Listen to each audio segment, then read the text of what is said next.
মাকুন্দার মানুষ আজকে সারা দেশে দেখিয়ে দিবে এই দেশের মানুষ চাঁদাবাদ চায় না, এই দেশের মানুষ ধান্দাবাদ চায় না, এই দেশের মানুষ দখলবাজ দুর্নীতিবাজ সন্ত্রাসী চায় না, চাঁদাবাদ চায় না, বালুখোর চায় না। এই জন্য আজকে আমি আমার গত 40 বছরের দল ছেড়ে আপনাদের কাছে আসছি। আমি সেখানে দেখেছি এমন অবস্থা, আমার যেদিকে যায় এমন অবস্থা আছে, আমাকে শুদ্ধ খাওয়া বলতে চায়।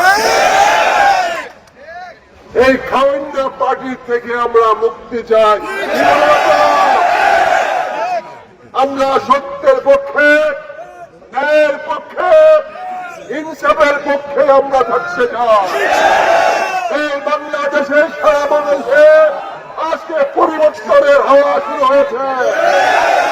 মানুষ পরিবর্তন চায়, মানুষ সুন্দর কল্যাণমুখী একটি বাংলাদেশ চায়, যেখানে আল্লাহর শাসন প্রতিষ্ঠিত হবে।